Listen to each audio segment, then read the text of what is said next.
कास या विषयावर बोलायचं. हा माझा अत्यंत जिव्हाळ्याचा विषय आहे हे आपण सर्व ओळखतात. त्याची सुरुवात मी नेहमी पूर्वी करायचो. आता अलीकडे कार्यक्रम कमी करतो मी, पण पूर्वी खूप म्हणजे 1000-1500 पेक्षाही जास्त शाळातनं आणि बाकी ठिकाणून त्याची व्याख्यानं माझी झाली असतील. रंग रंगुल्या सान सानुल्या गवत फुला रे गवत फुला ही कविता आपल्या सर्वांना माहिती आहे. असा कसा रे मला लागला सांग तुझा रे तुझा लळा, मित्रासंगे माळावरती पतंग उडवित फिरताना, तुला पाहिले गवतावरती हसता फिरता डुलताना. तुम्हाला ही कविता सगळ्यांना माहिती आहे. तुमच्या लहानपणी काय माया लहानपणी काय कविता आपण पाठ करायचो. बालकवींची दुसरी कविता आहे आणि फुलराणी नावाची. ती कविता पण अशीच आहे, अतिशय सुंदर आहे. हिरवे हिरवे गार गालीचे हरित तृणांच्या मखमालीचे, त्या सुंदर मखमालीवरती फुलराणी ती खेळत होती. आणि ती फुलराणी खेळत असताना नवथर तरुणीसारखी बालिकासारखी असते ती. आणि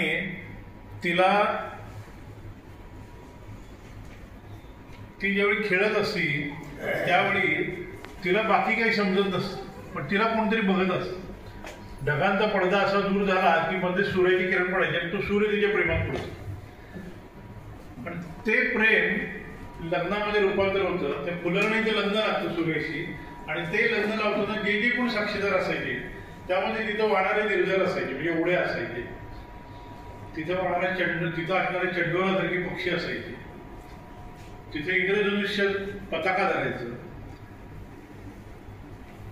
हे सगळं बालकवींनी कुठं अनुभवलं असेल तर दुसरी तिसरं कुठलंही नाही तर ती कास पठारावर अनुभवलं.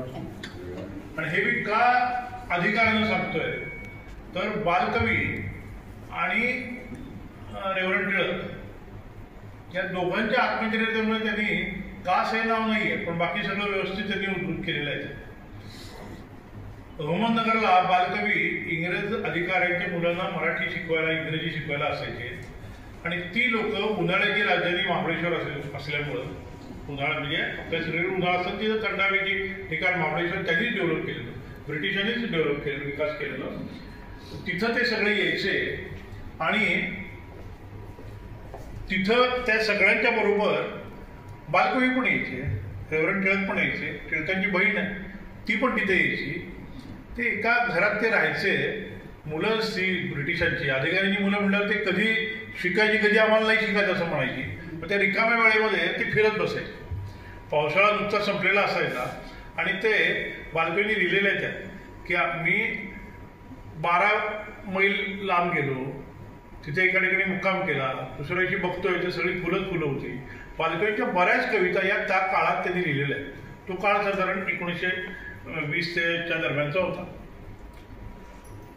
हे अनुभवायला म्हणून मी पहाटे जायचो. ही फुलराणी खरोखर कशी प्रेमात पडते आणि ती सूर्य. आणि खरोखर सांगतो, ज्या वेळेला त्या कास पठाराकडनं महाबळेश्वरकडे जायचा जो रस्ता आहे त्या तिथं आम्ही गाडी लावायचो. पहाटे 5-5:30ला चालायला सुरुवात केली तर साधारण 1.5 तासामध्ये आपण 6-7 किलोमीटर आपण तिथे फिरत जायचो. आणि त्यावेळी सूर्य इकडनं उगवत असायचा. सूर्य उगवतानाचे व्हिडिओ माझ्याकडे आहेत. आणि तो सूर्य उगवत असताना जी फुलं तिथे दिसायची, त्या फुलांच्यावर सूर्याचा प्रकाश आणि मधमाशांचं झुंड एकदमच तुटून पडायचे आणि मध्येच वारा यायचा, ढग बाजूला व्हायचे. हा जो सगळा खेळ होता ना, हा सगळा खेळ मी अनुभवला होता, अजूनही अनुभवतो. कारण पहाटे तिथं कोणच नसतं अजून. हे सगळं साधारणपणे मला कळलं तो काळ होता 1990चा. 1987 साली मग इंटर्नशिपला असताना माझ्यावर संजय लिमे नावाची व्यक्ती होती की जी सुनामीमध्ये जायची, आयुर्वेदिक डॉक्टर होता. आणि त्याचा विषय अभ्यासाचा असा होता की कास आणि कोयना पठार जे आहे, कोयना व्हॅली जी आहे त्याच्या आसपासची औषधी वनस्पती. आणि भारतात त्यावेळी BA झालं तर PhD करायला परवानगी नव्हती कुठल्याच विद्यापीठात, म्हणून त्यानं स्वित्झर्लंडची युनिव्हर्सिटी घेतली. आणि स्वित्झर्लंडच्या युनिव्हर्सिटीमधनं तिथल्या विद्यापीठातून या विषयावर PhD केली. तो मला ते सांगायचा. पुढे 91 साली मी ज्यावेळी हॉस्पिटल दत्तकाशीचं सुरू केलं देवी चौकात, त्यावेळी माझ्या उपडीशी तरी त्याची उपडी होती. आणि तो तिथं दिवसभर तिकडं कास पठार आणि पलीकडे असायचं आणि संध्या दुपारी 3:30ची जी गाडी यायची शेवटची तिकडनं त्या गाडीत तो येतो आणि 6 वाजता माझ्या इथं ओपडीला बसायचा. अनेक फोटो त्यानं काढले तर ते स्लाईड माझ्या ठेवते. तो काय काय गमती जमती सांगायचा. या कानानं ऐकायचं मी या कानानं सोडून देतो पण माझा तो प्राण नव्हता.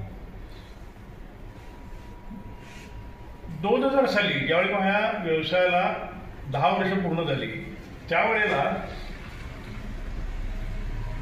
मी असं मनात केलं होतं की माझ्या मनावर असा पगडा बसला होता पूर्वी काहींची व्याख्यान आम्हीच्या धर्माधिकाऱ्यांच्या व्याख्यान मी 12वीला असताना ऐकलं होतं. प्रमोद जोगून पीडब्ल्यूडी त्यांचं व्याख्यान ऐकलं. ही सगळी बेस्ट आउटगोईंग स्टुडंट होती कॉलेजची. 10 वर्ष झाली की तुम्ही तुमचा जो काही व्यवसाय असेल त्याची जाहिरात करायची नाही. तुमच्या व्यवसायाची जाहिरात न करता तुमच्या हॉस्पिटल असेल तर बोर्ड काढायचा. जे काही तुमचं असेल ते तुम्ही आता ते युग संपले तो काळही संपलेला आहे पण त्यावेळी माझ्या मनावर पगडा होता. 2000 साली राजवाटा नावाच्या संस्थेची आम्ही सुरुवात केली. त्यावेळी 3 संस्था मी सुरू केल्या. हॉस्पिटल असोसिएशन अहो म्हणून संस्था आहे ती, राजवाटा आणि सर्जिकल सोसायटी. त्या तिन्ही संस्था एकाच वेळी सायमल्टेनियस माझ्या टेबलवरती कागद असायची आणि तिन्ही आम्ही एकाच वेळी ट्रस्ट बॉम्बे ट्रस्ट खाली केल्या. रानवाट्याचा आमचा मुख्य उद्देश काय होता की रानवाटेवरून जाताना जे जे तुम्हाला दिसत त्याचा अभ्यास करायचा. पायाखाली जमीन दिसती, कडेला झाडं दिसतात, झाडामध्ये पक्षी असतात, मधनं प्राणी असतात, समोर डोंगर दिसतो, डोंगराच्या वर गेले की तुम्हाला वर गेली आकाश दिसतं. त्यामुळे ताऱ्यांपासून ते मातीपर्यंत या सगळ्याचा अभ्यास करायचा म्हणजे रानवाटा ही संस्था त्याचा मूळ उद्देश होता. आणि त्यानुसार वेगवेगळे लोक आमच्या संपर्कात यायला लागली. अनेकांची व्याख्यानं केली. त्यांच्यावर मी फिरलो. चितपल्लीसारखा म्हणून 4-4 दिवस 7-8 दिवस आमच्या घरी राहिलेली होती त्यावेळी. आणि त्यातून संजय लिमे इकडे मला सांगायचं बरं का, मारुती चितमपल्ली मी संजय लिमे आम्ही 3 जण गेलो होतो. मागणं आमची वासोड्याला आम्ही 4 दिवस राहणार होतो म्हणून 2-3 गाड्या आमचे रानवाड्याचे सभासद येणार होते. आम्ही अगोदर गेलो आणि खास पठाराच्या पलीकडच्या बाजूला एका ठिकाणी त्यानं गाडी थांबवली आणि एक 100 मीटर आम्ही चालत आत गेलो आणि तिथं अशी दगड आहेत तुम्हाला माहिती आहे. आता ती दगड बरीचशी दगडात गेली पण त्या दगडा एका दगडाची इथे एवढीशी बोटाचा एक पेर 1 इंच उंचीची वनस्पती त्याच्यावर नखापेक्षाही बारकं फूल. ते त्यांना सांगितलं की हे फूल फक्त जगाच्या पाठीवर या दगडाच्या भोवतीच उमलतं. बघा काय सांगतो, हे फूल जगाच्या पाठीवर या दगडाच्या भोवतीच फक्त उमलतं. हे संजय लिमेने कोणाला सांगितलं? चितमपल्ली. की जो जंगलात त्यावेळी 40 वर्षांना आता 60-70 वर्ष तो राहिलेला माणूस त्यांना सांगितलं. शेवटी त्या चितमपल्लीने मुलाखत जी दिली त्यावेळी सांगितलं की हा माणूस इथं असताना माझी काही गरज नाही असं स्पष्ट सांगितलं. गंमत अशी झाली, मागण्याची गाडी येणार होती त्यातली 4 लोक आम्ही तिथं गोळखा जमल्यामुळे ते बघायला आले आणि आम्ही गाडीत बसलो ते गोळख्याचा एक माणूस आला पुढं आणि त्याने ते फुल तोडून आणलं. ते तोडून आणलं परत तो दाखवायला लागला तुम्ही जगाच्या पाठीवर उमलणारी ही इथंच उमलणारी जी वनस्पती हीच म्हणताय का तुम्ही? संजय लिमेला विचार. संजय लिमे गाडीतनं खाली उतरवून त्याला मारला आमच्या सगळ्यांनी. लिटरली हातानं त्यांना आणि पायानं मारलं त्याला.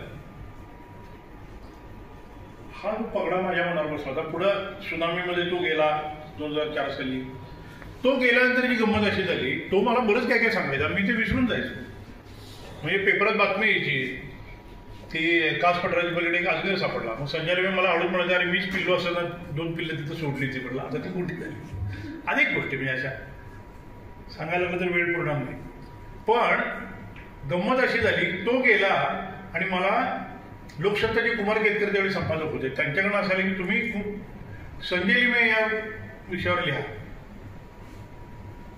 संजय लिमेवर मी लेख लिहिला, जंगलपुत्र म्हणून, निसर्गपुत्र संजय लिमे. तो जो लेख लिहिला होता तो लोकसत्तेच्या अग्रलेखाच्या शेजारी त्या पानावर आला होता. तो एका व्यक्तीनं लंडनमध्ये वाचला आणि तिथून त्यांनी मला फोन केला. त्यांनी फोन केला की म्हणले संजय लिमे बद्दल आपण काहीतरी करायला पाहिजे. मी म्हणलं आपण कोण बोलताय? ते म्हणले मी विजयसिंह महाराज सातारचे बोलतोय, इंग्लंडमधून. ते ब्रिटिश महिन्यामध्ये काम करत होते तर तिथंच स्थिर झाले पण 6 महिने आपल्या इथं असं 6 महिने तिकडं असतात तर निवृत्त झाले. मग मी त्यांना विचारले की तुमचा आणि संजय लिमेचा संबंध कसा आला? तर ते म्हणले मला असा काही कातडीचा एक आजार होता आहे. तो आजार बरं करायला लंडनमध्ये माझ्या पत्नीनं जंग पछाडलं मग तिला असं कळलं की आयुर्वेदिक एक डॉक्टर आहे लंडनमध्ये, तो प्रॅक्टिस करतो, तो आयुर्वेदिक प्रॅक्टिस करायला लंडनमध्ये परवानगी नाही, परंतु ते अंडर ट्रायल बेसिसवर एक्सपेरिमेंटल म्हणून त्यांना परवानगी मिळते. तर त्यामध्ये काम करतो. त्या माणसाला त्यांच्या बायकोनं इंटरनेटवरून वगैरे त्यावेळी सुरुवात होती, हुडकून काढलं होतं आणि त्या माणसाकडे ते गेले. त्या माणसाकडे गेल्यानंतर तो त्यांना औषध देतात, त्यांना कमी यायचं. त्यानं स्वतः तिथं प्लांटेशन केली होती, आयुर्वेदिक वनस्पतीची स्वतः तिथं प्लांटेशन केली होती आणि ती प्लांटेशन करून तो औषधं द्यायचा. 6 महिने तिथं हिवाळा असतो आणि 6 महिने उन्हाळा असतो. उन्हाळ्यात तो तिथं असायचा, हिवाळ्यात तो ऑस्ट्रेलियात जायचा. कारण ज्यावेळी आपल्याकडे उन्हाळा असतो त्यावेळी तिकडे हिवाळा असतो. आपल्याकडे हिवाळा सुरू झाला, आपल्याकडे म्हणजे उत्तर गोलार्धात, त्यावेळी तिकडे उन्हाळा सुरू होतो. तर तो तिकडच्या उन्हाळ्यात तिथं प्रॅक्टिस करायला जायचा. तिथं त्यांना अशीच बाग घेतली होती, 1000 एकर जमीन घेऊन शेती करून सगळं केलं ऑस्ट्रेलियात. त्याला त्यांनी औषध देताना त्यांचा परिचय वाढला. त्यांनी त्यांना विचारले की तुम्ही हे शिकला कुठनं? तर तो म्हणला की भारतामध्ये मुंबई नावाचं एक गाव आहे, त्या मुंबईच्या जवळ 250 किलोमीटर सातारा नावाचं एक गाव आहे. त्या सातारा गावामध्ये एक लिमाई नावाचा डॉक्टर राहतो, त्यानं मला हे शिकवलं. हे उडले, तो उन्हाळ्याला तिकडं हिवाळा सुरू झाला की तो ऑस्ट्रेलियात जाणार होता. तर हे म्हणत होते की आम्हाला दुसरा कोण डॉक्टर आता तात्पुरतं औषध देणार. तर त्यांनी त्याला सांगितलं की सातारचं असं ते म्हणले मी, तो डॉक्टर त्यांना सांगतोय की सातारच्या डॉक्टरशी संपर्क केला तर तुम्हाला औषधं मिळू शकते. ते म्हणले मी जागेवर उडलो, कारण त्याला त्यांनी सांगितलं की मी सातारचा महाराजा आहे.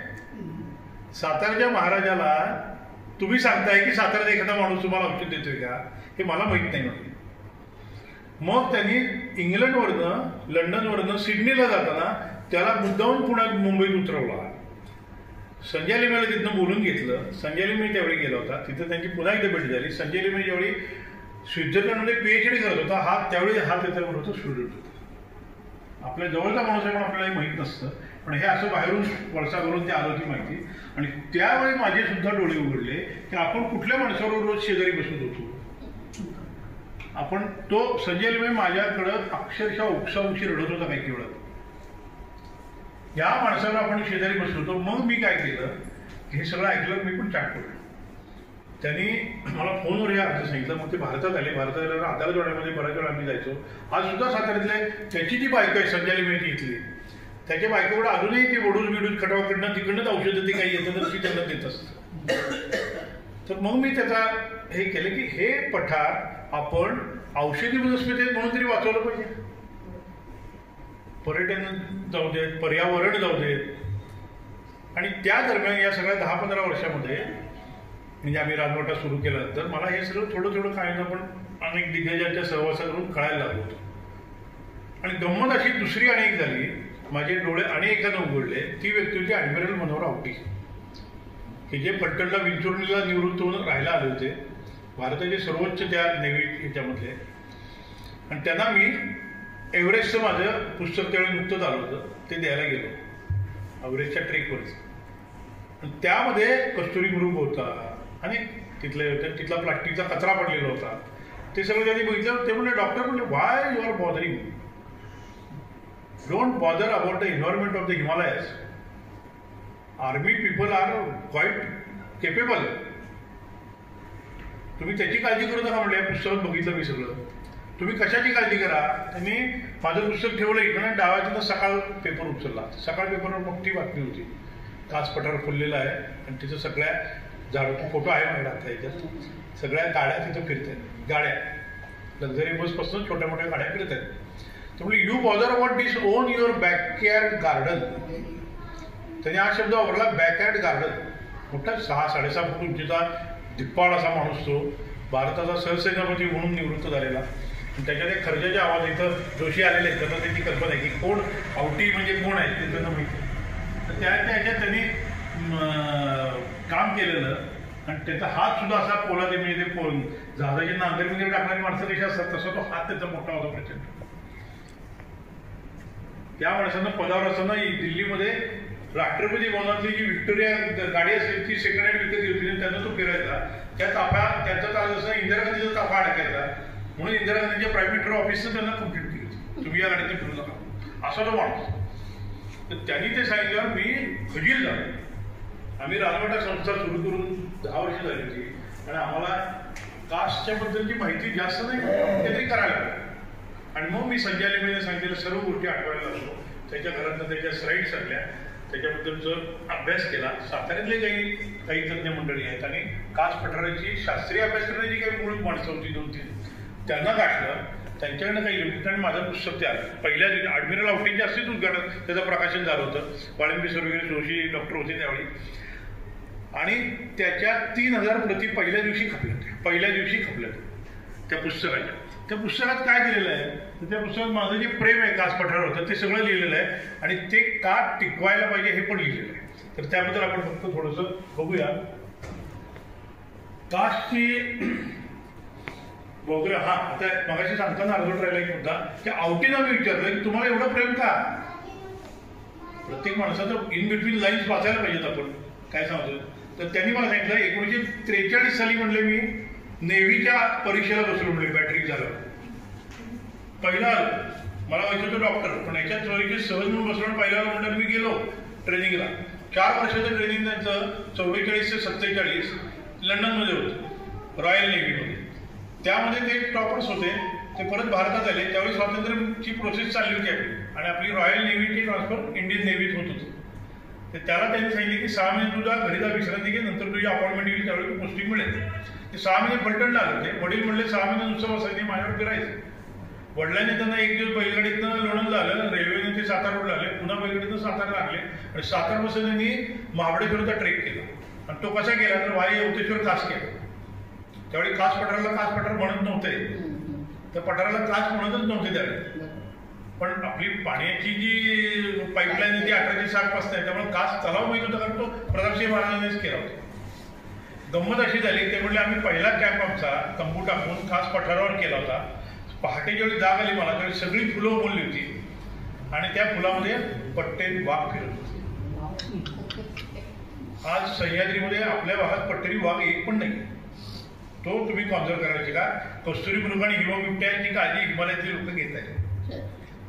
तर ते सगळं ऐकून आम्ही इथं आलो. ते काम सुरू झालं. पुस्तकाचा जन्म झाला आणि पुढे मग राजवाटाचा अधिकृतपणे एक मार्गी एक कलमी कार्यक्रम सुरू झाला की कास बचाव.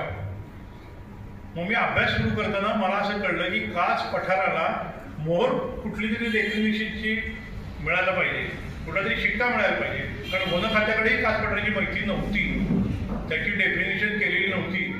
1750 हेक्टरचं ते सगळं रान आहे. तेव्हा सडा आहे, त्या सड्यावर काय उगवतं याची यादी नव्हती. PhD करणारे मधुकर बाजूळकर आणि श्रीरंग यादव या दोघा प्राध्यापकांनी त्याची फक्त नोंद घेतलेली होती. पण शेवटी तो प्राध्यापकाचा आवाज होता. तो राजदरबारी जाऊ शकत नव्हता. मग त्याला जोड कशी मिळाली तर ज्या वेळेला आमच्या लक्षात असं आलं की कास पठाराचं संवर्धन करायला पाहिजे, यासाठी कास पठारावर एकमेवा द्वितीयपणाची एक मोहर उमटायला पाहिजे. ती मोहर उमटायला आपण युनेस्कोकडे गेलं पाहिजे. युनेस्कोकडे हे प्रपोजल गेले 5-6 वर्ष त्याच्यामध्ये जात होतं. त्यावेळी साताऱ्याचे दुसरे लिमे सुनील लिमे म्हणून फॉरेस्ट अधिकारी होते. त्या अधिकाऱ्यांनी ते मात्र हे केलं होतं. पण प्रत्येक वेळी that proposal was deferred back.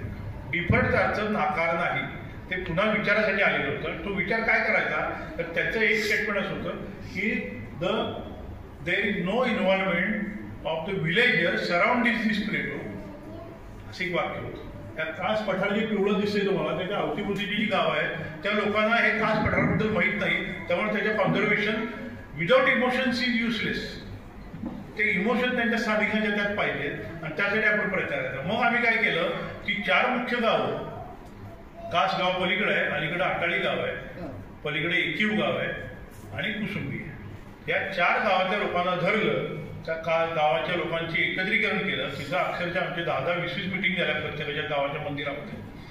आणि त्यांना सगळ्यांना आणून त्यांना साताऱ्यामध्ये आम्ही 1 दिवसाचं वर्कशॉप घेतलं. साताऱ्याच्या क्लबमध्ये त्यावेळी झालं होतं.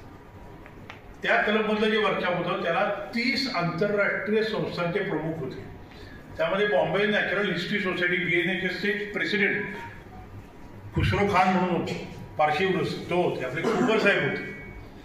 जयसिंह मरीवाला म्हणून मरिको इंडस्ट्रीचा 1000 कोटीचा त्यावेळेचा मालक आहे. अजूनही ते 96 वर्षाचे ट्रेकिंग करतात, महाबळेश्वरला राहतात, फार्मर्स ते होते. आणि 70 लोक कास पठाराच्या आसपासची होती. ह्या सगळ्यांना एकत्रित करून त्याचे जे युनेस्कोचे प्रमुख होते, एशिया पॅसिफिक युनेस्कोचे प्रमुख राम भुज म्हणून ते होते. FRI फॉरेस्ट रिसर्च इन्स्टिट्यूट डेहराडूनला आहे प्रचंड मोठी, तिचे डीन होते माथुर म्हणून ते होते. भरूच्या इरॅक भरूच्या म्हणून जे आता बॉम्बे भारतीय विद्यापीठामध्ये एन्व्हायरमेंटचे प्रमुख आहेत, तर ते होते. अशी जवळजवळ आंतरराष्ट्रीय क्षेत्रातली ही माणसं सगळ्यांना एकत्र करून आम्ही जो फॉरेस्टची लोक होती, सगळे फॉरेस्टचे अधिकारी होते, त्याच वेळी कंपाऊंड बांधत होते कास. आम्ही त्या लोकांना सांगून फॉरेस्टच्या अधिकाऱ्यांची व्हिडिओ मागवले, तर आम्ही 4 वर्षामध्ये फॉरेस्टचं कंपाऊंड जे घातले कास पठाराला ते काढणार आहोत. आणि खरंच आता काढलेलं आहे, तुम्ही बघा. ते सगळं झालं आणि ती मीटिंगची मिनिट्स जी होती ती मिनिट्स 2011 12 सालच्या सेंट पीटर्सबर्गच्या रशियामधल्या कन्व्हेन्शनमध्ये सर्क्युलेट केली. 800 प्रति त्याच्या गेलं होतं. आणि ते कसं असतं कन्व्हेन्शन, युनेस्कोचं जे कन्व्हेन्शन 21 दिवसाचं असतं, त्यामध्ये 1500 पेक्षा जास्त संस्थांचे सदस्य असतात. 23 देश आहेत फक्त मतदानाचे. देश सगळे असतात पण मतदानाचा अधिकार फक्त 23 देशात आहे. त्या 23 देशांचे जे सदस्य असतात ते सदस्य, आणि पहिल्याच दिवशी तिथनं जे डिफॉल्ट झाल्यावर आम्ही त्यांना परवानगी मागितली, थ्रू गव्हर्नमेंटच करावं लागतं ते. तर फॉरेस्ट डिपार्टमेंटने परवानगी मागितली की अक्रॉस टेबल आम्हाला ही चर्चा करायला परवानगी द्या, का तर शेवटच्या दिवशी त्याच्यावर मतदान असतं 21व्या दिवशी. त्या मधल्या 18-19 दिवसामध्ये जवळजवळ 700-800 ही पॅम्पलेट संपली आणि सगळीकडे डिस्ट्रीब्यूट केली की आहे, आम्ही स्थानिक लोकांना त्यामध्ये इन्व्हॉल्व्ह करून घेतलेलं आहे. हे सांगताना त्यावेळेला सर्वांना ज्यावेळी पटलं, शेवटच्या दिवशी मतदान करताना केवळ कास पठारच नव्हे तर कास पठारापासून केरळपर्यंत 39 ठिकाणं, सह्याद्रीची पूर्ण सह्य पर्वत आणि मलय पर्वत यातली 39 ठिकाणं युनेस्कोनं 19 विरुद्ध 4 मतानं आपली शिक्कामोर्तब त्यावर झालं. हे झालं 1 जून 2012 साली. युनेस्कोचं एकदा शिक्कामोर्तब झालं की जी सूत्र कास पठाराच्या संवर्धनाची सातारामधून हलायची ती सूत्र दिल्लीत हलायला लागली, का तर ती वर्ल्ड नॅचरल हेरिटेज साईट झालं. नॅचरल हेरिटेज आणि कल्चरल हेरिटेज असे 2 प्रकार असतात हेरिटेज साईटमध्ये.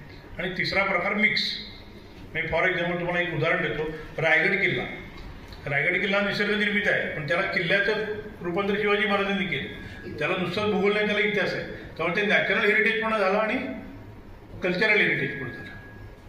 तर अशी ठिकाणं आहेत. नॅचरल हेरिटेजमध्ये सातारा जिल्ह्यामधली एकमेव सातारा जिल्हा असा आहे की 3 गोष्टी आहेत. एक म्हणजे कास, आणि दुसरं म्हणजे कोयना आणि चांदोरीचा प्रकार. बाकी कुठलाही महाराष्ट्रात असा जिल्हा नाही की ज्यामध्ये वर्ल्ड हेरिटेज साईटमध्ये एकापेक्षा जास्त ठिकाण आहे. कास पठार हेरिटेजमध्ये येण्याचं कारण त्यांच्या जो क्रायटेरिया असतो, 12 क्रायटेरिया असतात त्यामध्ये 3 मुख्य क्रायटेरिया आहेत. ती कशी ते पुढे सांगेन मी तुम्हाला. तर कास पठाराला असं म्हणतात की उपनिषदामध्ये दुर्गांचे 12 प्रकार सांगितले. तर दुर्गांच्या 12 प्रकारामध्ये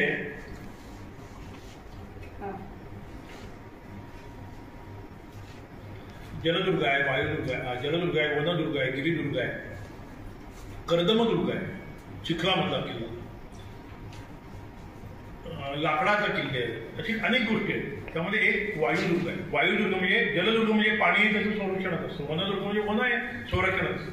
तसं वायुदुर्ग म्हणजे वारा हे त्याचं संरक्षणाचं साधन असतं. आणि आपले जे इकडे सडे जे आहेत ना, हे सडे जे आहेत ते तुम्हाला भीमाशंकरीकडे सापडत नाहीत, सगळे आपल्या पुण्याच्या खालीच सापडतात. आणि शेवटचा सडा चांगला सापडणारा सडा म्हणजे चोरला घाटाचा सडा. 15-20 सडे आहेत. त्यामध्ये सर्वात कॉमन आणि ज्याचा अभ्यास खूप झाला होता पूर्वी तो म्हणजे पाचगणीचा टेबललँड. पाचगणीच्या टेबललँडला ज्या वनस्पती होत्या त्या वनस्पती काही खास वरी नव्हत्या, पण तो पूर्णपणे पर्यटनाच्या म्हणून तो तिथला फ्लोरा नाहीसा. पाचगणीच्या सड्याच्या खाली येतो तो रायरेश्वरचा सडा, पाचगणीचा सडा आणि कासचा सडा. कासच्या पलीकडं वनकुसवड्याचा सडा आणि चाळकेवाडीचा सडा, त्याच्या पलीकडे वाल्मिकी पठाराचा सडा, त्याच्या पलीकडे उदगिरीचा सडा, त्याच्या पलीकडे असं करत करत गेलं की इदरगंज पठार, इंद्रगंज पठाराच्या शेजारी मसाई पठाराच्या वर पन्हाळ्याच्या भागा येते, त्याच्याकडे तरी चोरला घाटाच्या वरचं आंबोलीच्या वरचं पठार आणि त्याच्याकडे चोरला घाट, अशी जी पठार आहेत ना सगळी अगदी छोटे छोटे 3-4 किलोमीटर लांब, 5-6 किलोमीटर रुंद, 15 ते 20 किलोमीटरची पठार आहे. पण ही पठारांची उंची आहे ती 1000 मीटरच्या वरची आहे, 1100-1200 मीटरची आहे. महाबळेश्वर 1200 मीटरच्या वर येतं, हे 1200 मीटरच्या आत येतं. ही जी पठार आहे ह्या पठारांचा अभ्यास जर का तौलनिक केला तर त्यामध्ये कास हे नेहमीच उजवं ठरतं, का तर तिथली जैवविविधता ही या सगळ्याच्या पेक्षा जास्त आहे. त्याकडे इतर ठिकाणी पठाराला अशीच जैवविविधता होती, पण कास पठाराला जास्त आहे, का तर त्याचे अनेक कारण आहेत. तर वायुदुर्गाचा जो पठार आहे म्हणजे ही सगळी वायुदुर्ग म्हणतात, कारण वारा तिथं भरपूर असतो. समुद्राचा वारा सह्याद्रीच्या रांगावरून कास पठारावरनं येतो आणि पुढे जातो, म्हणून तर तिथं पवनचक्की आता उभं राहायला लागले. तर त्या पठाराचं जे वैशिष्ट्य आहे त्याहीपेक्षा जास्त सर्वात महत्त्वाचं म्हणजे त्या पठाराच्या बाजूनं तो सच्छिद्र जांभा दगड असल्यामुळं अनेक गुहा तयार झालेल्या आहेत. आणि we Hindu people conserve always religiously, we do everything religiously. कुठल्याही गोष्टीला धर्माचा एक शिक्का मारला की ते आपण we conserve also religiously and we destroy also religiously. देवरायांचं कॉन्झर्वेशन आपण देव हा शब्द लावून केला, देवाच्या नावानं वाहिलेलं जंगल. तर या ज्या गुहा आहेत ना त्या गुहांची जैवविविधता वेगळी, का तर त्याच्या डोक्यावर एक पठार आहे. आणि सगळ्या ज्या गुहा आहेत तुम्ही बघा, तुम्ही खास पठाराच्या असलेल्या सगळ्या पठाराच्या असलेल्या गुहा आहेत, त्या गुहांचं जे कॉन्झर्वेशन आहे ते अजाणतेपणानं आपण अनेक पिढ्या देवाची स्थापना करून करतो. तर ही जी सगळे ही आपल्याला दिसत आहे ती धबधबेवरनं पडतात, पाणी त्यातनं पोकळ्याच्यातनं जातं आणि खाली गुहा तयार होतात. त्यामुळे गुहा आणि धबधबे, घडी आणि धबधबे, समर्थांच्या घडी तुम्हाला प्रसिद्ध आहेत, त्या सगळ्या जांभा दगडाच्या आतच झालेल्या आहेत. रामगड आहे, मोरगड आहे, मंडपगड आहे, अनेक घडी, त्या सगळ्या घडी आहेत. हे सगळे या पठाराची संरक्षणाचे नमुने आहेत बरं. हे दुर्गमता त्याची होती, हे जे सगळे आहेत. उलटा धबधबा हे मुद्दाम मी का काढले की कासला आपल्याला 12 महिने पर्यटन सुद्धा एका मर्यादेकडे करता येते. हे सगळे तुम्हाला परिचित आहेत. खडगावचा धबधबा, नवजाचा धबधबा, कासची जी एन्शंट आपली जी प्राचीन 150 वर्ष, 250 वर्ष झाली पाणी संस्था आहे, पाणी पुरवठा, हे सगळं. आता हे जे कास पठार आहे ना, या कास पठाराचे वैशिष्ट्यामध्ये जांभा दगड सगळं ठीक आहे, तिथं मातीचा थर मुळात नव्हता. आपल्या गाड्या जाऊन त्या टायरची माती तिथं पडली, आपल्या गाड्या जाऊन तिथे टायरची माती पडली, तिथं फक्त जांभा दगड आहे. तुम्ही उन्हाळ्यात जाऊन बघा, तुम्हाला माती सापडत नाही. आता जी माती दिसते ती झाडाच्या मुळाला जी टाकते ती आपली, आपण तिथं सुटली. माती म्हणजे काय? माती हा कारखान्यात करता येणारा सर्वात महागडा माल आहे. 1 ग्रॅम माती करायला 10,000 वर्ष लागतील. 1 ग्रॅम मातीमध्ये 3000 पेक्षा जास्त बुरशीचे संकुल असतात, काही लाखापेक्षा जास्त बॅक्टेरिया असतात, काही 100 मीटर, मी 100 मीटर म्हणतोय एका ह्याच्यात पालगीज असतात.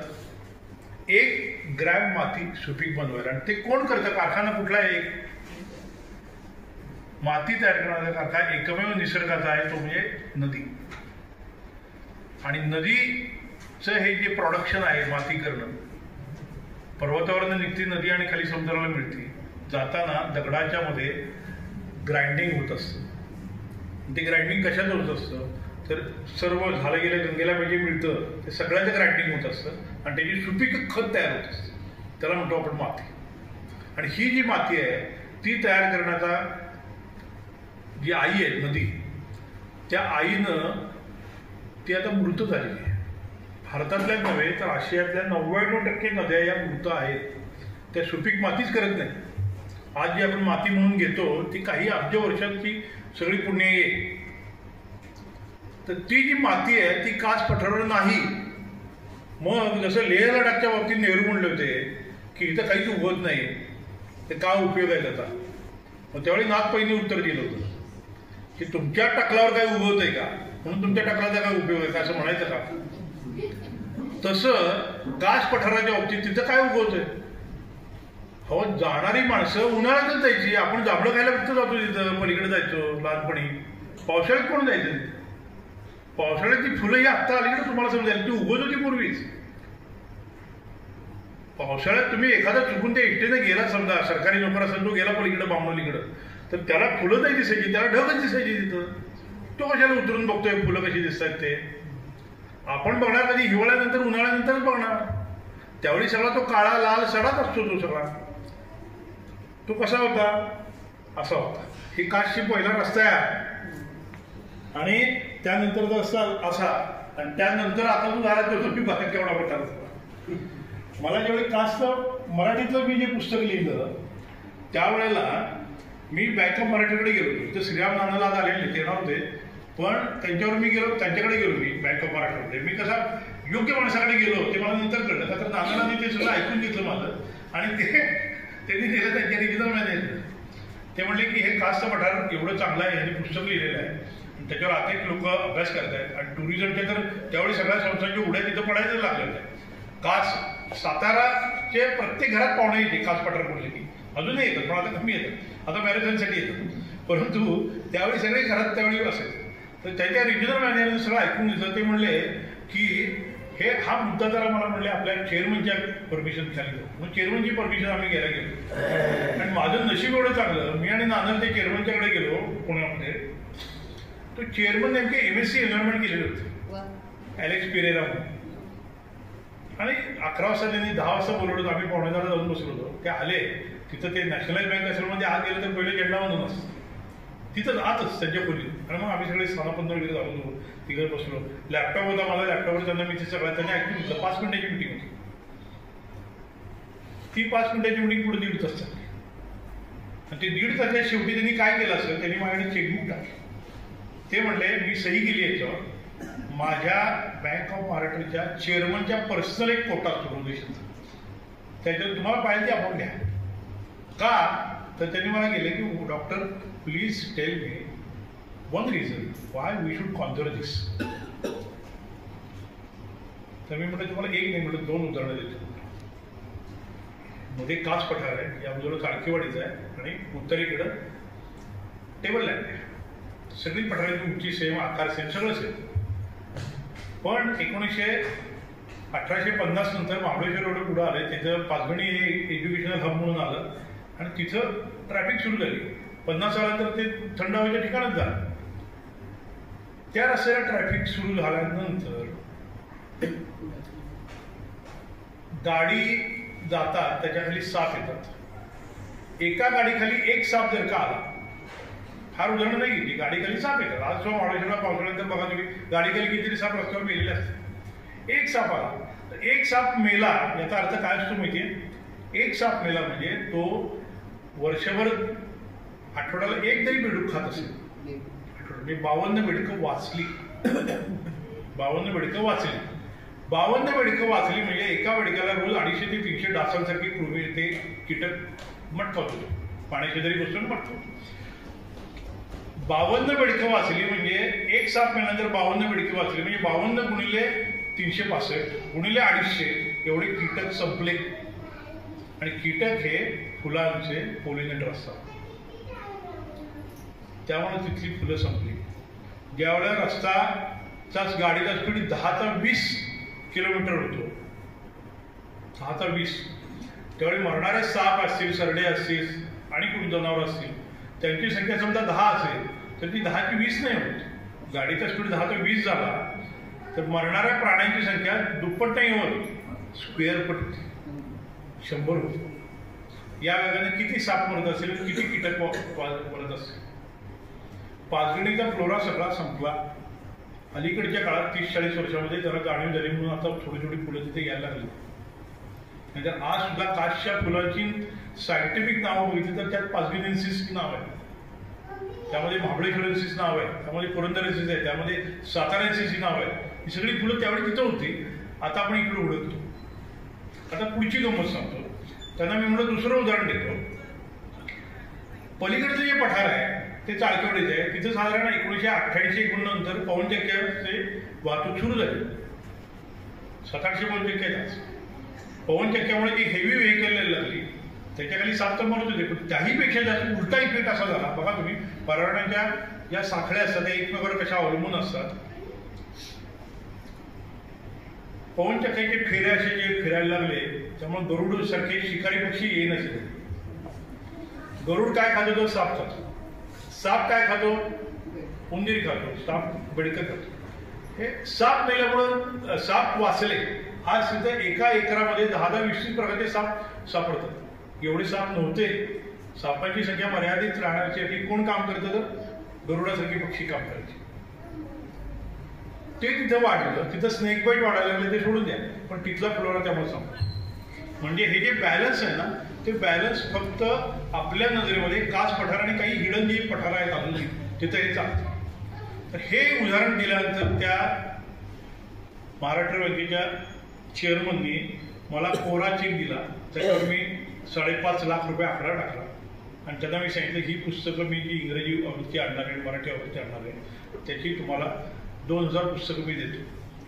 तुम्ही त्या तुमच्या कस्टमरना वाटा. त्या वर्षीच्या दिवाळीमध्ये महाराष्ट्र बँकेच्या सर्व ब्रँचेची इलाइट कस्टमर होते. अशी पुस्तकं आपली गेली होती आणि किर्लोस्करांपासून बजाजपर्यंत अनेकांनी आदित्य ठाकरेपासून, म्हणजे आदित्य ठाकरे जेव्हा लहान होता पण आदित्य उद्धव ठाकरेपासून मिलिंद मुंडाजीपर्यंत सगळ्यांनी ती पुस्तकं पोचवली होती. आणि ती सगळी पुस्तकं ती माणसं नंतर कास पठार बघायला आली होती आपल्याला. दरम्यानच्या काळात त्यांनी मला एक कड घातली की कास पठाराच्या आसपास किती गाव आहे, किती शाळा आहेत. म्हणजे साधारण कास पठारापासून सातारा ह्या सगळ्यामध्ये 70-80 गाव आहेत म्हणले आसपास. आणि त्यामध्ये जवळजवळ 200-200 तरी शाळा असतील. त्यांनी म्हणले बँकेची एक गाडी देतो तुम्हाला, स्लाईड प्रोजेक्टर देतो, तुम्ही तिथे जाऊन मुलांना हे सगळं सांगायचं आणि बँकेतर्फे 2 पुस्तकं द्यायची. असं त्यावेळी कार्य केलं आणि हे सगळं 2011, 12, 13च्या दरम्यान झालं होतं. गंमत अशी झाली की त्यानंतर पर्यावरण खात्याला म्हणजे वन आणि पर्यटन खात्याला जाग आली. ती जाग आल्यानंतर त्या लोकांनी अत्यंत म्हणजे सुनील निमे तर त्याचे पाहिलेले होतेच, परंतु ती जाग आल्यानंतर त्याच्यावर जी वर्ण जी हे झाली त्यावेळी पहिलं काय झालं तर कास पठाराची मोजणी झाली आणि त्याला डिफाईन केली. कास पठार ही वन खात्याची जागा नाही. 1700 हेक्टरमध्ये फक्त 1100 हेक्टर वन खात्याच्या नावावर आहे. बाकी सगळी 4 गावांची गायला नाहीत. ती आपण जमीन तिथं विकत घेऊ शकत होतो आता त्यावेळी. पण हे सगळं झालं तर ती रिस्ट्रिक्शन तिथं आली आणि मग एक गोष्टी करायला लागल्या. दरम्यानच्या काळात हत्ती आणि आंधळ कसा असतो ना त्याची वेगळ्या प्रकारचे कास पठारातला खायला. पर्यटन खाते म्हणले अरे फोटोग्राफीसाठी फार सुंदर आहे. जगातले अनेक नामवंत फोटोग्राफर माझ्याकडे घरी आलेले आहेत त्यावेळी. का तर फोटो काढायचे म्हणून. पिकनिक स्पॉट, विकेंड स्पॉट झाला तो. बायकांच्या गाड्या वाईन टेबल खुर्ची घेऊन वाईन पी तिथं बसलेल्या आम्ही बघितलेले. पुरुष सोडूनच एरियल फोटोग्राफीचे लोक आले, शूटिंगसाठी माणसं यायला लागली. कुठल्याही कारणानं ते फुलं तोडवायची आणि हे करायची. मग सगळी बंदी करायला लागली. जवळजवळ 7-8 वर्षी मी ते कमिटीवर होतो. आता मी ते कमिटीवर नाही. परंतु ते काय वैशिष्ट्य आहे तर हा सगळा जांभ्या दगड आहे आणि हा फक्त दगडातनं रंगीबेरंगी वनस्पती होतात त्या फक्त मान्सूनमध्ये. साधारण जूनमध्ये उघडायला सुरुवात करतात. जुलै, ऑगस्ट, सप्टेंबर हा भर असतो. ऑक्टोबरला संपत आहे. त्यानंतर 1-2-4 वणवे लागतात. उघडं सुरलं सगळं संपून जातं आणि पुन्हा काळा कभिन्न खडा किंवा लाल खडा तसं आहे सुद्धा आपल्याला दिसतो. पण मग हे येतं कुठनं? आता फुलं का उगवतात हा प्रश्न आहे. आता 8:30 वाजले. मी आठवतो येतो कारण सांगायला खूप गोष्टी. तर फुलं का उगवतात? फुलं तुमच्यासाठी उगवतात? अजिबात. फुलं देवासाठी उगवतात? अजिबात. फुलं का उगवतात? फुलं काही लग्न मुंजीमध्ये आपण सजावटीवरती म्हणून उगवतात? ऍब्सोल्युटली नाही. फुलं केवळ एकाच कारणासाठी उगवतात, ती म्हणजे त्यांचा वंश टिकावा म्हणून. पूर्वीच्या काळी जगात ज्यावेळी सृष्टी निर्माण झाली त्यावेळेला वनस्पती होत्या, सगळ्या अपुष्प वनस्पती होत्या. फुलं नाही येणार. आजही आहे. तुम्ही हिमालयात गेलात ना तर ते सगळ्या लेअर आपल्याला बघायला मिळतात. सूचीपर्णी झाडं जी आहेत, सुरूची जी झाडासारखी असतात, सूचीपर्णी झाडं आणि सगळी अपुष्प वनस्पती आहे. त्यांना डायरेक्ट बिया लागतात. आठवड्यासारख्या त्याच्या बिया लागतात, फुलं नसतात. कालांतरानं कॉम्पिटिशन एवढी झाली की वनस्पतींना आपला वंश टिकवायला वेगवेगळी आमिषे दाखवायला लागली, प्रलोभनं दाखवायला लागली आणि तो फुलांचा जन्म होतो. मग फुलं आली. फुलांचे विविध रंग आले, फुलांचे विविध आकार आले, ते अपुरे पडायला लागले, म्हणून त्यात सुगंध दुर्गंध दोन्ही आले. हे काय करतात, हे हवेमध्ये फेरोमोन सोडतात, म्हणजे ते बारीक बारीक कण सोडतात आणि कीटकांना आकर्षित करतात. लैंगिक पुनरुत्पादन हा जो प्रकार म्हणतो, एक पुरुष एक स्त्री, पुढची जी पिढी असते ती पिढीमध्ये त्या आईबाबाची असली तरी थोडंफार वेगळेपण असतं, तसं फुलांच्यात पण असतं. आणि त्यातनं नवीन जाती हळूहळू निर्माण होतात, की जी डार्विनच्या सिद्धांत उत्क्रांतीनुसार ज्या जाती सभोवतालच्या परिस्थितीला जुळवून घेतात ती जात टिकती. तुकारामांनी सांगितलेलं आहे, महापुरे झाडे जाती तेथे लवाळे वसती. का ते लवाळ जुळून घेतो त्या पुराला. महापुरात मधल्या झाडं जुळून घेत नाहीत म्हणून झाडं वाहून जातात. ही जी लवाळ असतात, तसं उत्क्रांतीमध्ये जो प्राणी, जो पक्षी, जी वनस्पती, जे जीवकृमी परिस्थितीला जुळून घेतात तेच टिकतात. बलवान तो टिकतो असं नाही. बळी तो कानपिळी 0%.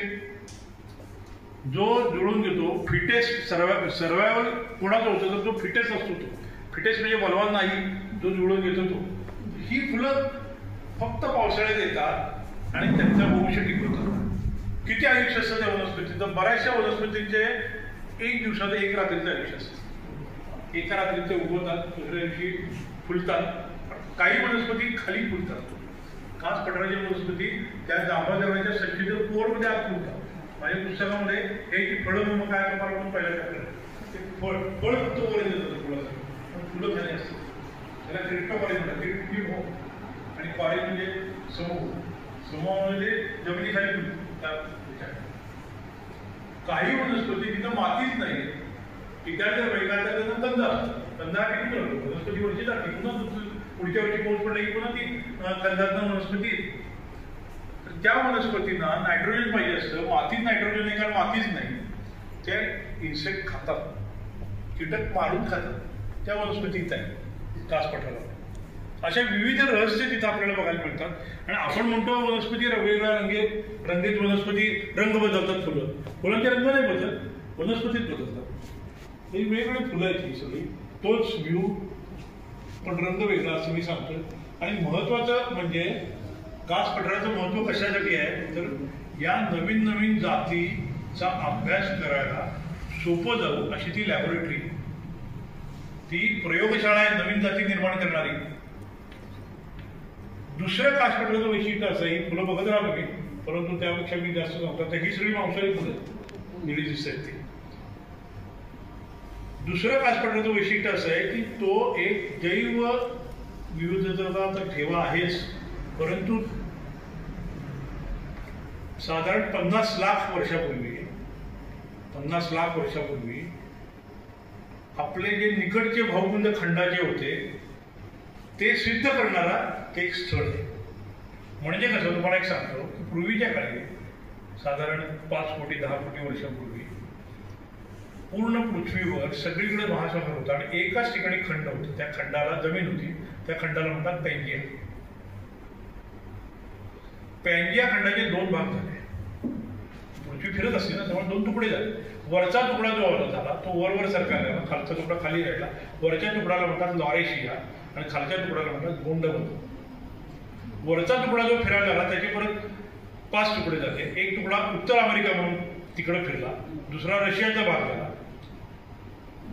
खालचा जो तुकडा होता त्याचा एक भाग गोंडवानाचा तुकडा पूर्ण 5 तुकडे झाले. गोंडवानाच्या 5 तुकड्यामध्ये एक दक्षिण अमेरिकेकडे सरकला गेला, दक्षिण अमेरिकेकडे. दुसरा भाग अंटार्क्टिकाचा, आजचा जो आहे तो अंटार्क्टिका आहे तिथंच राहिला. तिसरा भाग आफ्रिकेचा जरासा वरला पण तिथंच राहिला. चौथा भाग ऑस्ट्रेलियाचा होता, तो ऑस्ट्रेलिया साईडला गेला. आणि 5वा जो भाग आहे ना ते भारतीय द्वीपखंड होतं आणि तो विषुववृत्ताच्या जवळ असल्यामुळे तो वर ढकलला गेला दक्षिण गोलार्धात. वर कुठे गेला तर लॉरेशियाचा जो खंड आहे त्या खंडाला भाकरी म्हणतो आपण, त्या भाकरीला भाकरी चढतो आणि त्या भाकरीचं जंक्शन म्हणजे हिमालय. 2 खंडांच्या भाकरीचं जंक्शन म्हणजे हिमालय. जगाचा सर्वात उंच पर्वत हा जगाचा सर्वात तरुण पर्वत आहे. ते जे जंक्शन आहे त्या जंक्शनच्या 2 खंडांच्या मध्ये 33 नावाचा समुद्र होता, तो गेला ढकलला सगळा आणि तिबेटचं पठार होता. तिबेटच्या पठारावर आजही ज्या वनस्पती आणि प्राणी सापडतात ते फॉसिल सापडतात. त्यांचे फॉसिल, ते फॉसिल सगळे समुद्रातले आहेत. एव्हरेस्टला गेला तर माझ्या घरी जरी तुम्ही आला किंवा माझ्या हॉस्पिटलला जरी आला ते एव्हरेस्टच्या समिटवरचा दगड मी तिथे ठेवलेला आहे आणि हिमालयात सापडणारे फॉसिल तिथे ठेवले माझ्या सापडतात. आजही सापडतात जीवाश्म, सगळी सागरी वनस्पतींची आणि प्राण्यांची आहेत. सांगायचा उद्देश हा की त्या ज्या भारतीय द्वीपखंड जो होता तो वर आला त्यावेळेला भारतीय द्वीपखंड ज्या भागापासून आफ्रिकेत तुटला होता तो भाग म्हणजे मादागास्कर आणि दक्षिण आफ्रिकेला गेला. त्याची जी एक बाजू वरची सरकली तो म्हणजे सह्याद्री पर्वत. आणि तो सह्याद्री पर्वत जो आहे तो सह्याद्री पर्वत नसून ती एक पठाराची कड आहे. सह्याद्रीला आपण घाट म्हणतो. घाट सह्याद्री हे डेक्कन प्लेटोची एज आहे, कड आहे. सह्याद्री हा हिमालयासारखा पर्वत नाही. आपण म्हणू कळसुबाई आहे, कोरोनाचं अशी शिखरं आहेत, पण ती शिखरं ही एका मोठ्या क्लिप म्हणतो ना तरी त्या क्लिपची एज आहे, कड आहे. त्या कडेवर कास पठार, त्या कास पठाराची जी वनस्पती उमलतात त्याचे सख्खे सावत्र चुलत मावस आत्ते सगळे भाऊ बहीण हे मादागास्करात. आजही मादागास्करचा फ्लोरा तुम्ही बघितला तर त्याचे आणि ह्याचे जिनेटिक साम्य आहे. म्हणजेच हा भाग आपल्याला त्या काळात नेतो. म्हणून त्या कास पठाराचं महत्व आहे. कास पठाराला बाकी आपण मजा घ्यायची, सगळं घ्यायचं. अनेक फुलं आहेत, सगळे तुम्हाला अभ्यासातही मिळतात, अनेक प्रकारच्या छटा आहेत. पण हे सगळं जे आहे ना हा सगळा एक सृष्टीनं घातलेला अंगरखा आहे. तो जो अंगरखा आहे तो विविध रंगी आहे, तो तुम्हाला आवडतो. पण तो अंगरखा विणण्याचं काम कोण करतं ना हे माहीत करून घ्यायचं. कोण करतं काम? हे विणण्याचं काम कोण करतं तर कास पठाराच्या आसपास राहणारे कीटक, पक्षी, साप, सरडे, वारा आणि पावसाळ्यात पडणारं वरनं खाली पाणी की जे वाहून जातं, साठत नाही, हे काम करतात. आणि हे ज्यावेळी तुम्ही माहीत करून घ्या त्यावेळी तिथलं वैविध्यपूर्ण जो फ्लोरा आहे त्याचं महत्व आपल्याला कळेल. औषधी जोडली ठीक आहे, आयुर्वेदिक डॉक्टर आजही तिथली वाट कोणी लावली असेल? कास पठाराची वाट दोन संघटनांनी लावली. टुरिस्टनी फार कमी लावली. मी जाहीरपणे सांगतो, पर्यटकांनी कास पठाराची वाट फार कमी लावलेली आहे. मग कोणी लावली? ही सगळी फुलं आहेत वेगळी, तुमची नावं त्यात हे करणार. पहिली वाट लावणारे लोक म्हणजे आयुर्वेदिक डॉक्टर. काही तिथं सिलेक्टिव्हली शेजारची खेडेगावची माणसं धरून कंद काढायचे आणि इकडे आणायचे. इफिजिनिया नावाची वनस्पती ती दिसत नाही. पावलाखाली आपल्याला ती फुलं दिसायची, ते आता दिसत नाही. का तर तिथं औषध एक तुम्ही नरक्या शब्द ऐका असेल. नरक्याची फुलं आपल्या इकडच्या सह्याद्रीत बरीच होती. कास पठाराला अजून एक दोन झालं आहे, पण आता नाहीच झाली. का तर त्याच्यापासून कॅन्सरचं औषध देऊन त्याची तोड झाली. त्यामुळं आणि दुसरं कोणी वाट लावण्यामध्ये सिलेक्टिव्ह जे उचलतात प्लॅन्ट त्यांचं वाट लावण्यामध्ये हे वाटा असतो. ते म्हणजे बॉटनीचे स्पेसिफिक गोळा करणारे माणसं, विद्यार्थी. टीमच्या टीम यायच्या, पुण्याच्या Darbar team, Agarkar institute team, साताऱ्याचं वायसी कॉलेज टीम. आणि ती फुलं तोडायची, वनस्पती तोडायची आणि जपून ठेवायची आपल्याला अभ्यास करायचा. आता ती त्याला परवानगी नाही, परंतु सांगतो मग. हे सगळं जे आहे ना हे सगळं वाचवायच्या दृष्टीनं राजवाट्याच्या प्लॅटफॉर्मवरून आम्ही कार्य करत होतो. आणि ज्यावेळी मी हे तुमच्यासमोर बोलते त्यावेळी त्या वन खात्याच्या लोकांसमोर बोलायचं ना त्यावेळी ते नोट्स कडून घ्यायचे. आणि प्रिन्सिपल सेक्रेटरी त्यावेळी जे फॉरेस्टचे होते त्यांनी मला वेगळं सांगितलं. डॉक्टर म्हणले तुम्ही एवढं पोट तिडकीनं का बोलताय म्हणजे याच्यावर? आम्हालाच माहित नाही म्हणलं हे सगळं का बोलताय. तर मी त्यांना म्हणलं पहिलं काम करा, कास पठाराचा रस्ता कडेनं वळवा. आपण ज्या गाड्यात जातो आपण तिथं वर्षभर टुरिस्ट ते जे गाड्या जातात त्या गाड्यांच्यावर माती जाते आणि खालची वनस्पती वर जाऊन उठते आणि ते डॉमिनेटिंग असते. आणि ते डॉमिनेटिंग फ्लोरा आणि फौना जो असतो तो सहज रुजतो ना. आपल्याकडे बघा गुलमोहर कसा आलाय, कुठे येतो, नीलमोहर कसा येतो, कुठे येतो, तो परदेशात आलेले वस्तू. आणि ती का रुजतात आपल्याकडे फास्ट? तर त्यांचे जे शत्रू आहेत त्यांना त्यांची संख्या मर्यादित ठेवणारे जे शत्रू आहेत ना ते आपण आणलेले नाही. पोर्तुगीजने ज्या काय आम्ही 4 वनस्पती आणल्या तिकडनं, मिरचीपासून सगळं पोर्तुगीज नाही. त्यामुळे गुलमोहर होतो. गुलमोहराचे पॉलिनेशन करणारे पांढरा दाबा, आपण म्हणतो देवचाफा आहे, देवस्थानचे पांढरा दाबा तिकडनं आलेला आहे. त्यांना बी धरत नाही का तर त्याचे पोलिनेटच नाही. ते तिकडेच राहतात ना, ते आफ्रिकेतच राहिले, ते अमेरिकेतच राहिले, ते ब्राझीलमध्येच राहिले. आपण जेवढे एक वनस्पती आणतो ना तेवढे एक अवकाश आणत असतो. त्या अवकाशामध्ये त्या वनस्पतीची शत्रू पण असतात आणि मित्र पण असतात, ते आपण आणत नाही. तर नुसतंच बघा, त्या वनस्पती गाड्याच्या आता कॉस्मॉसचं जे झाड आहे, कॉस्मॉस तुम्हाला मस्त वाटतं ना पुण्याहून येताना. तुम्ही बघा 20 वर्षापूर्वी कॉस्मॉस फक्त घाटात होतं, घाटाच्या. आता ते इस्लामपूर बेळगावपर्यंत सापडतं, कारण हायवेला गाड्यांच्या टायर बरोबर त्याचं बी जाताना पडतं.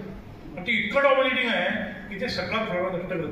कास पठारावर अक्षरशः ती झाडं सिलेक्टिव्हली काढून येतात. आता मी मागच्या ऑगस्टमध्ये व्हॅली ऑफ फ्लॉवर्सला गेलो. व्हॅली ऑफ फ्लॉवर आपलं भारताचं दुसरं पुष्प पठार म्हणून पुष्पदरी आहे. तिथं सिलेक्टिव्हली काही वनस्पती काढून फेकून द्यायचं काम चाललं, का तर ते टुरिस्ट बरोबर डॉमिनेटिंग तिथे एकदम ते असे अनेक त्याचे शत्रू असतात. आणि हे ज्यावेळी मी त्या सांगत होतो त्यावेळेला त्यांनी मला खरंच बाजूला विचारलं, आपलं तुम्ही असं का सांगताय, एवढं पोट तितकीचं का सांगताय तुम्ही. मग मी त्याला एका मोठ्या जॉन मूर म्हणून एक फार मोठा वन संशोधक होता, त्याचं वाक्य सांगितलं, म्हटलं conservation without emotions is useless. आणि त्या दृष्टीनं आम्ही आमची इमोशन याच्यामध्ये पोहोचलेले आहे. आता ही इन्सेक्ट कॅप्चर करणारी वनस्पती एक कास पठारावर सापडते, फक्त कास पठारावर सापडते असं नाही, अनेक ठिकाणी सापडतात ते. पण जी ठिकाणी ती सगळी धोक्यात आली आहे. त्या कंदील पुष्पाच्या वनस्पती, तर याच्या डिटेल मी जात नाही. जे धोके आहेत ते पण मी अनेक वेळा सांगितलेले आहेत. हा त्यावेळेचा फोटो आहे. हा फोटो सकाळच्या पेपरावर आवटीने मला दाखवला होता. ॲडमिरल आवटीने हा फोटो दाखवला होता. सगळ्या पेपरवरची गाड्या बघा किती आहेत. त्या मर्सिडीज कंपनीच्या 3 गाड्या होत्या मध्ये. तर असे सगळे आहेत. त्याचे जे प्रकार आहेत, त्याचे जे कास्ट वगैरे म्हणजे हे जे कास्ट स्वच्छ करतो आम्ही वगैरे, आपण जे सांगतो ते आमचं समाजात म्हणून सांगतो. त्याचा आदर करायचा असं त्याचं अडचण नाही. Only after the last tree has been cut down, only after the last river has been poison, only after the last fish has been caught, only then will you find that money cannot eat. पैसा हा पुरा नाही. We only preserve what we love, we only love what we understand, we only understand what we study. आणि म्हणून अभ्यास करणं गरजेचं आहे, म्हणून आपण करणं गरजेचं आहे. पण आपलं सगळ्यांचं काम काय आहे, तर आपलं हे परसबाग आहे कास. सुदैवानं आपण तिथं 20 ते 25 मिनिटात जाऊ शकतो, म्हणून आपण ते हे मधले दिसतं ते ॲडमिरल आवटी. थँक्यू, धन्यवाद.